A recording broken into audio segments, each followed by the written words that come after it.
Hola chicos, ¿cómo están? Es un gusto saludarlos el día de hoy. Espero se encuentren muy bien, que ustedes y sus familiares estén gozando de salud. Feliz inicio de semana.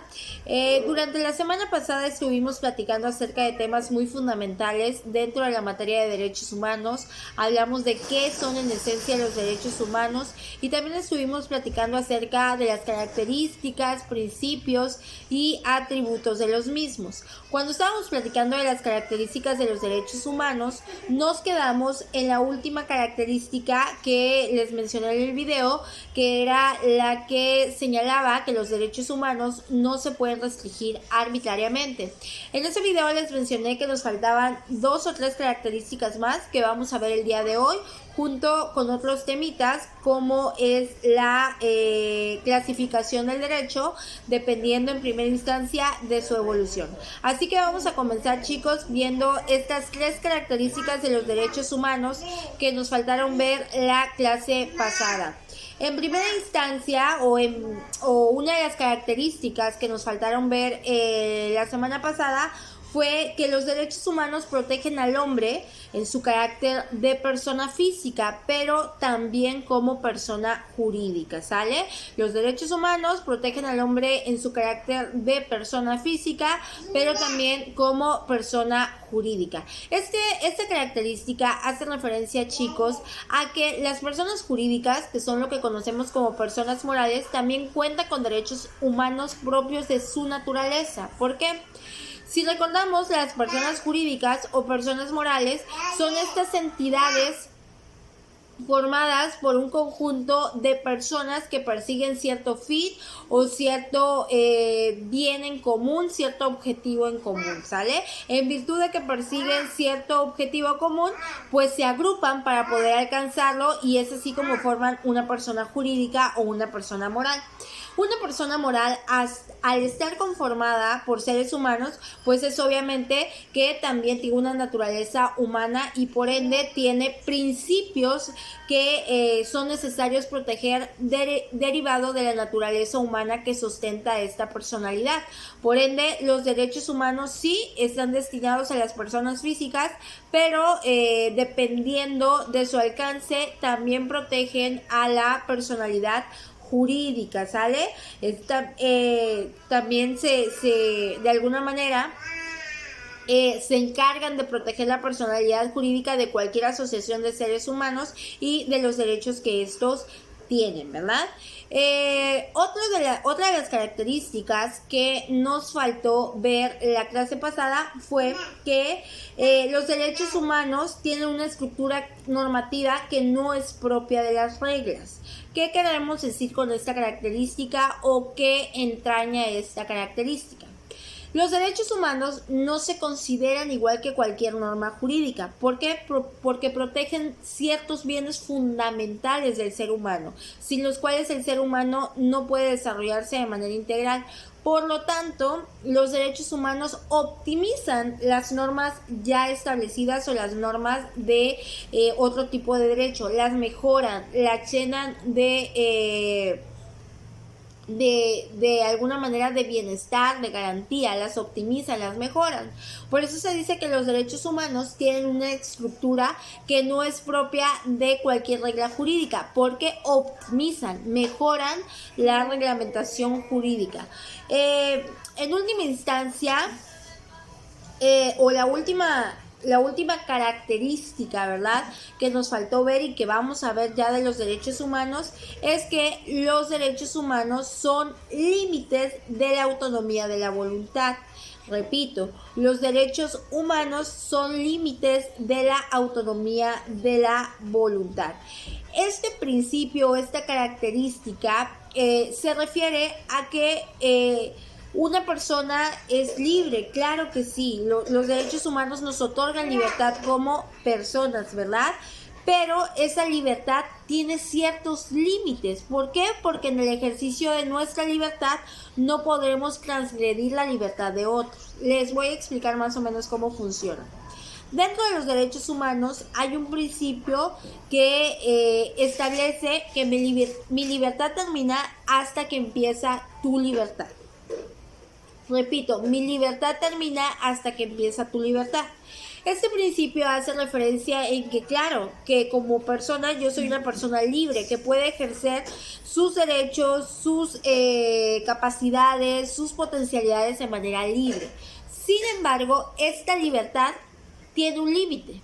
El límite es la libertad del prójimo. Cuando en el ejercicio de mi libertad yo empiezo a dañar la libertad del prójimo, entonces ya no estoy haciendo un ejercicio apegado a derecho de mi libertad.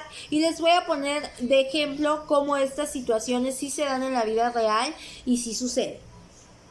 Supongamos que ustedes véanse como un grupo. Ustedes como un grupo, como el grupo de la universidad, de la UTAC, de trabajo social, están en desacuerdo con el matrimonio igualitario. Supongamos, ¿no? Que eso no debería ser porque se supone que ustedes son los amigos de la diversidad, ¿no? Bien, supongamos que ustedes están en contra del derecho del matrimonio igualitario. No quieren que las personas del mismo sexo se casen, entonces se casen, entonces se ponen a hacer una reunión y deciden de alguna manera ir a hacer huelga a la central de Tapachula, a la calle central de Tapachula, deciden hacer una huelga y se paran sobre la calle central de Tapachula impidiendo el tránsito. Y resulta que ese día hay una persona muy apurada que necesita llegar a su trabajo, pero no puede pasar porque ustedes están impidiendo el tránsito. ¿Qué pasa? Este es un claro ejemplo de la libertad mal ejercida y de cuando el ejercicio de tu libertad empieza a dañar el ejercicio de la libertad de otra persona o de un tercero. Como la persona tiene prisa, necesita llegar a un compromiso que tiene, pero ustedes están tapando el tránsito. ¿Por qué? Porque están en contra del matrimonio igualitario. Deciden hacer una huelga o deciden manifestarse, ¿verdad? Que es uno de sus derechos, es un derecho humano la manifestación de ideas, la manifestación de cuando estás en contra de ciertas situaciones y deciden ejercer ese derecho. Sin embargo, la persona que va transitando también tiene derecho a lo que se denomina libre tránsito, es decir, a ir por la República, por los lugares de manera libre. Ella puede transitar la calle de manera libre. Sin embargo, ustedes con el ejercicio de la libertad de manifestación de ideas están limitando el ejercicio de la libertad de tránsito que tiene la persona. Entonces, chicos, ahí ustedes están ejerciendo mal un derecho humano. ¿Por qué? Porque ya lo dice al principio, mi libertad termina cuando empieza tu libertad.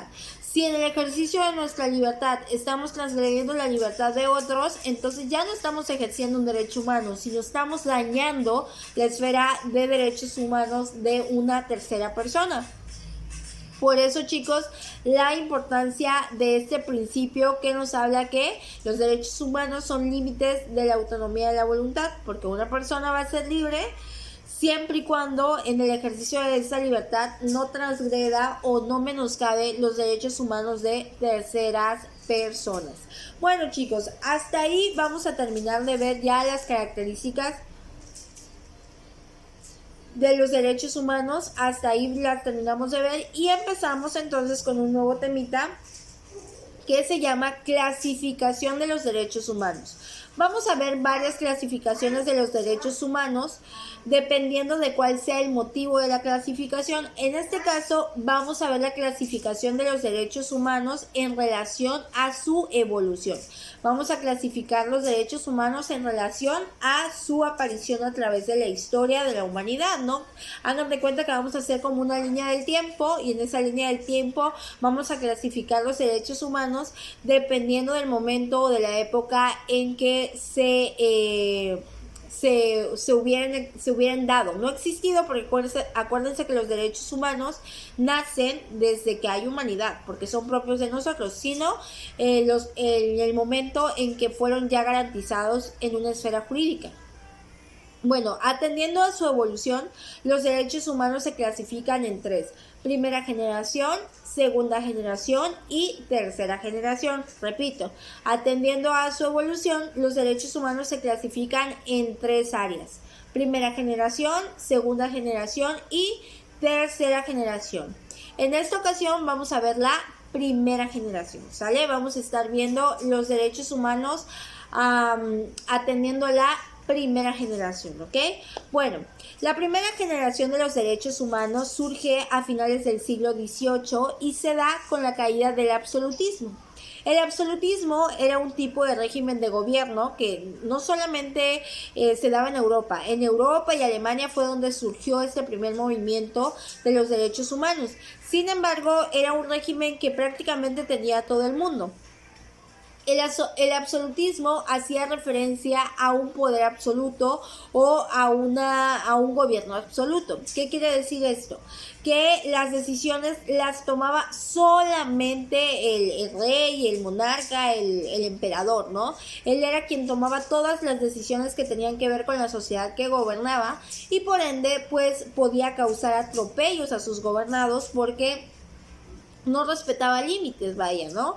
No respetaba límites, solamente hacía su voluntad, no había un consenso y pues hagan de cuenta que los ciudadanos, que los gobernados, que la población en general empezó a ver que este poder absoluto los dañaba, los maltrataba y los violentaba y que como seres humanos merecemos respeto, merecemos que se nos reconozcan nuestras libertades y además que lo principal, que merecemos la dignidad propia de nuestra naturaleza, la dignidad humana. Cuando la población se empieza a dar cuenta de esto, pues inicia un conjunto de movimientos que tuvo mucho o que trajo muchas muertes consigo para lograr lo que hoy conocemos como derechos humanos de primera generación, que tienen que ver con los derechos que se nos reconocen por nuestra dignidad y naturaleza humana, es decir, con los derechos fundamentales que debemos de tener como personas para salvaguardar y proteger nuestra dignidad de humanos, ¿verdad? Vamos a empezar con estos derechos, ¿verdad? Estos derechos también son llamados derechos civiles, políticos o libertades clásicas, ¿verdad? ¿Por qué? Porque de alguna manera buscan asegurar la esfera de libertades fundamentales que tenemos como seres humanos, primordialmente frente al Estado, es decir, para evitar que el Estado nos violente o cometa atropellos en contra de nosotros por la posición que él mismo tiene. Yo les comenté al principio que les comencé a explicar este tema que en el poder absoluto una sola persona tomaba las decisiones y muchas veces atropellaba a la población que gobernaba. Entonces, estos derechos, estas huelgas, estas manifestaciones que se hicieron para que tuviéramos los derechos de primera generación, pues en esta primera generación se reconocen aquellos derechos que son fundamentales para evitar, entre otras cosas, que el Estado nos vulnere, nos maltrate por la calidad jerárquica que tiene el Estado frente a nosotros, ¿no? Vamos a mencionar algunos de estos derechos que pertenecen a la primera generación, ¿ok? El derecho a la vida, por ejemplo, es un derecho que pertenece a la primera generación. ¿Por qué? Porque tenemos derecho a vivir. No tenemos, nadie tiene por qué privarnos de la vida. Nadie. Tenemos derecho a vivir. Obviamente por causas naturales, pues no hay ningún problema. Pero nadie puede privarnos de nuestra vida por ninguna causa. Tenemos derecho a vivir. Por eso es que en México la pena de muerte está prohibida. ¿Por qué?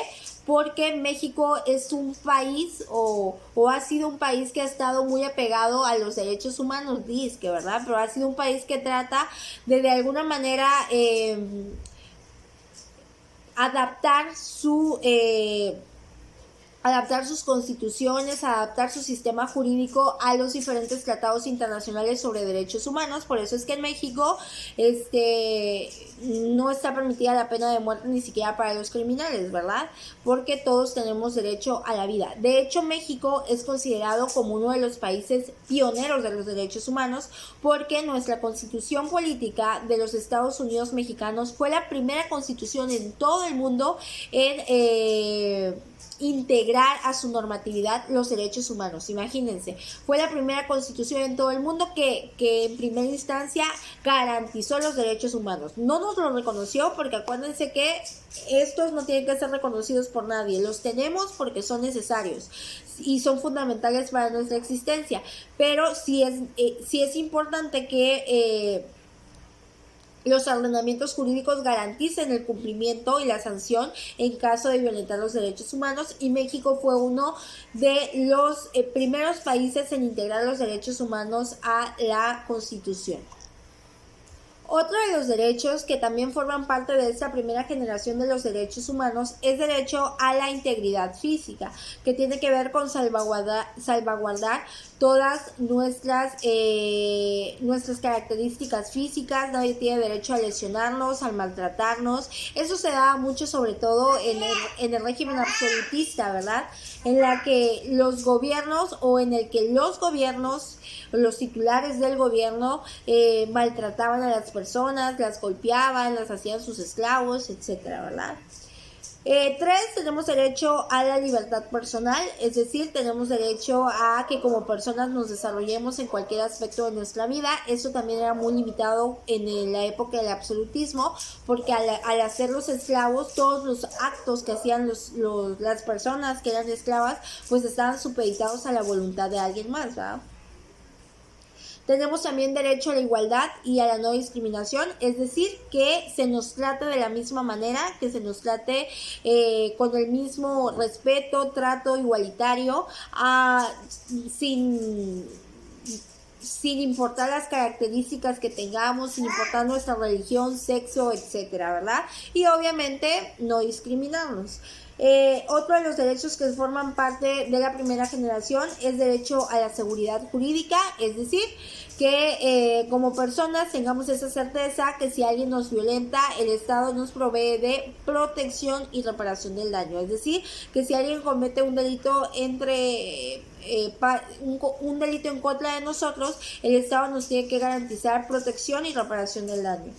Derecho a la libertad de tránsito y residencia, es decir, residencia, ser parte de un estado, ser parte de una nacionalidad. Por ejemplo, en México, pues tenemos derecho a residencia acá, porque somos parte del país, y derecho a libre tránsito, que dentro de nuestro país podamos circular sin ningún requisito más que nuestra credencial de elector para identificarnos solamente, ¿no? Derecho a la libertad de pensamiento y religión. Esto también era uno de los derechos más atropellados en la época del absolutismo. ¿Por qué? Porque no podías tú desafiar los límites religiosos, no podías tú ser protestante o profesar otra religión que no fuera la oficialmente reconocida por el Estado. De hecho, en México, en la época de Benito Juárez, todo, antes de que entrara Benito Juárez al poder, todo lo regulaba la Iglesia Católica en México, desde la educación, la tributación o la captación de impuestos, lo regulaba de alguna manera la Iglesia Católica. Entonces es importante, chicos, este tipo de derechos que nos da libertad de pensar y de tener las ideologías que nosotros querramos, y de religión. Obviamente nosotros podemos creer en lo que más nos guste, en lo que más nos acomode, siempre y cuando esa creencia no sea un ilícito. Por ejemplo, si ustedes quieren creer en una puerta y adorar a la puerta, lo pueden hacer, porque en México tenemos libertad de religión, ¿no? Y se supone que todos los países debería de haber esto, derivado de que son los derechos humanos. Sin embargo, pues vemos que en la realidad no existe de tal forma, ¿verdad? Otro de los derechos que también fueron reconocidos en esta primera generación fue derecho a la libertad de opinión y expresión. Antes las personas estaban muy limitadas en cuanto a lo que tenían que decir y en cuanto a qué expresaban. Hoy en día no, nosotros tenemos derecho de expresar lo que queramos y no por eso ser blanco de ninguna represalia. ¿Por qué? Porque tenemos derecho de libertad de expresión y de opinión. Esta libertad muchas veces ha sido cortada, ha sido violentada. No sé si ustedes ubican la matanza de Tlatelolco, pues fue prácticamente por esta situación que hubo esa matanza, por el derecho de la libertad de expresión y opinión. También hoy en día en México, debido a la corrupción, hay medios que son obligados a callarse para no decir, por ejemplo, cuestiones del gobierno. Sin embargo, pues son violaciones a derechos humanos que tenemos, ¿no? El derecho a la libertad de opinión y expresión. Otro de los derechos que tenemos como y reconocidos dentro de la primera generación de derechos humanos es el derecho a la libertad de reunión y de asociación, ¿sale? Porque el derecho a la libertad de reunión y de asociación, porque antes, por ejemplo, las personas no se podían reunir porque ya de inmediato se pensaba que era una reunión para orquestar planes en contra del gobierno, no tenía derecho a asociarse para alcanzar fines en común. ¿Por qué? Porque el derecho no quería que, el Estado, perdón, no quería que sus ciudadanos abrieran su mente, crecieran en todos los ámbitos, sino que se quería seguirlos maltratando. En virtud de esto y derivado de los movimientos que hubieron contra la caída del absolutismo, pues se nos reconoció este tipo de derechos de la libertad de asociación, de reunión y de asociación. Nosotros, por ejemplo, si queremos, nos podemos reunir en una casa. Si yo quiero hacer una empresa, me puedo asociar. Si yo quiero hacer un sindicato, puedo ser parte de un sindicato. Si yo quiero hacer un partido político, si yo quiero hacer una asociación civil, la podemos hacer porque tenemos esa libertad reconocida en los derechos de la primera generación, ¿no?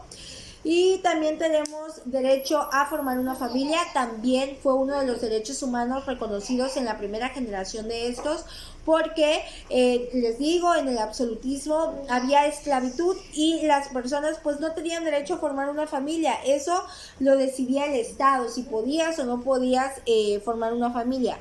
Hoy en día no, nosotros podemos decidir si queremos o no queremos tener hijos, si queremos o no queremos casarnos, y nadie puede meterse con esa decisión. Obviamente nadie nos puede prohibir casarnos o nadie nos puede prohibir tener hijos porque tenemos derecho a una familia. Otro de los derechos, también reconocidos en los derechos de primera generación, son el derecho a la personalidad, ¿verdad? El derecho a la personalidad hace referencia a otro conjuntito de derechos, como el derecho a tener un nombre, el derecho a tener una dirección, el derecho a tener características propias, etcétera, etcétera. Antes, por ejemplo, no se veía eso de tener un nombre, sino solamente eras reconocido como te reconocía la persona que era dueña de ti. Hoy en día no, nosotros tenemos derecho a tener un nombre, a tener una personalidad, porque a través de ese nombre vamos a poder realizar actos jurídicos, es decir, vamos a poder ser vamos a poder ser titular de derechos y obligaciones en la sociedad de la que formemos parte.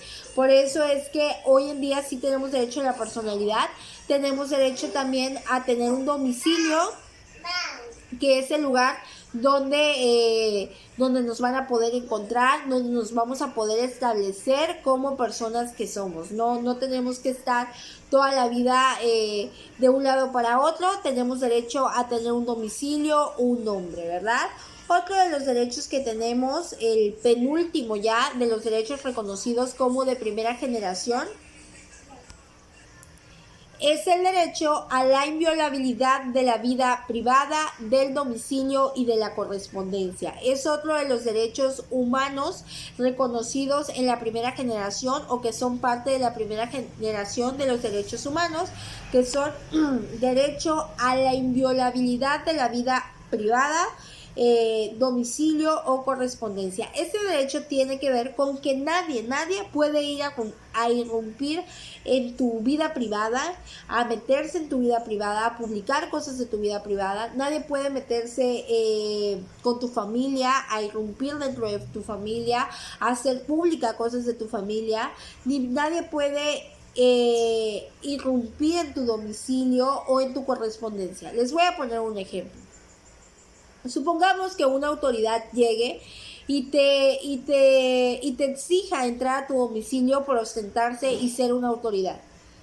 Tú puedes decidir dejarlos o no dejarlos entrar. ¿Por qué? Porque nadie tiene derecho a violar tu vida, tu privada, tu familia y tu domicilio. Entonces, tú puedes decidir si los dejas entrar a tu domicilio o no, o te piden cierta información. Tú puedes decidir si les das esa información o no. Ojo, siempre y cuando no haya un mandato escrito por autoridad competente, es decir, una orden de cateo, una orden de entrega de datos. Porque si la hay, entonces ya no te están violando tu derecho humano, dado que esa orden se ha emitido para proteger un bien mayor. Entonces ahí sí no te están violentando tus derechos humanos.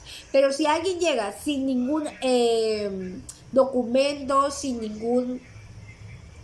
ninguna causa justificada por autoridad competente, entonces no, tú tienes derecho a que nadie viole ni tu domicilio, ni tu persona, ni tu familia, ni tu correspondencia. Por eso es que la correspondencia es personal y solamente la puede abrir aquella persona que va dirigida. El Estado no puede abrirla o no te puede intervenir tus comunicaciones si no es en virtud de un mandato judicial, ¿verdad? Y bueno, vamos a ver el último derecho que fue reconocido en la primera generación, es decir, después de la caída del absolutismo durante el siglo XVIII, con la finalidad de evitar atropellos del Estado contra los ciudadanos, es el derecho activo y pasivo del voto, ¿verdad? ¿Qué quiere decir esto? Que tú como humano tienes derecho a intervenir en las decisiones o a participar, mejor dicho, en las decisiones que toma la sociedad de la que formas parte o el país del que formas parte. Y una manera una manera de participar en esas decisiones en los países democráticos, pues es a través del voto, ¿verdad? Entonces tú tienes derecho a voto pasivo y voto activo. ¿Qué quiere decir esto? A votar o a no votar. Si tú decides no votar, nadie puede llegar y obligarte a votar. ¿Por qué? Porque es tu derecho humano el voto pasivo, es decir, decidir no votar. Es parte de tu derecho humano y nadie puede obligarte a realizar un voto si tú no quieres. Pero también debemos de tomar en cuenta que el voto es una obligación ciudadana.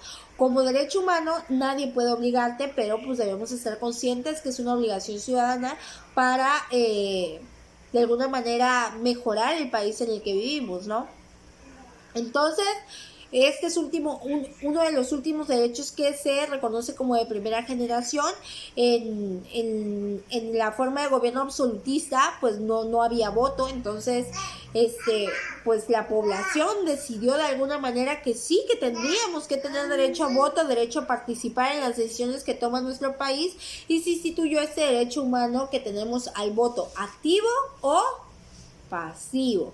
Es decir, tenemos derecho a votar si así lo queremos o a no votar si así lo queremos. Es parte de nuestra voluntad, ¿verdad? Bueno, chicos, hasta aquí vamos a terminar los derechos humanos de primera generación. Si ustedes se dan cuenta, vimos alrededor de 12 derechos humanos que son parte de la primera generación: el derecho a la vida, a la integridad física, a la libertad personal, a la igualdad y no discriminación, a la seguridad jurídica, al libre tránsito y residencia, a la libertad de pensamiento y religión, a la libertad de opinión y expresión,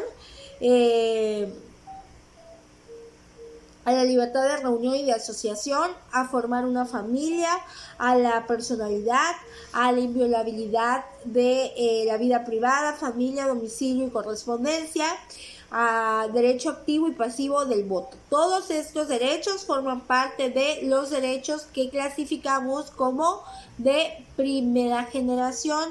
¿Por qué de primera generación, chicos? Porque forman parte de esos derechos, de los primeros derechos que se nos atribuyeron o que de alguna manera se nos garantizaron, ¿verdad? Como seres humanos que somos después de la caída del absolutismo a finales del siglo XVIII, ¿verdad? También son derechos, son llamados derechos civiles y políticos, y que en esencia estos derechos de primera generación buscan asegurar, ¿verdad?, la esfera de libertades fundamentales que tenemos como humanos frente a cualquier atropello del Estado. ¿Por qué? Porque en esos tiempos, en los tiempos del absolutismo, el Estado atropellaba a través de las decisiones absolutas y del poder que solamente recaía en una persona a todos los ciudadanos con sus decisiones. Entonces, a través de movimientos de manifestaciones, de movimientos armados que tuvieron muchos muertos, pues se nos reconoce, no se nos reconocen, se nos aseguran estos derechos frente al poder político y pues ahora podemos gozar de ellos gracias a nuestros antecesores que lucharon por los mismos y que pues hoy en día nos permiten disfrutar de todas estas libertades. Lo vamos a dejar hasta aquí el día de hoy, cuídense mucho, nos vemos la próxima clase.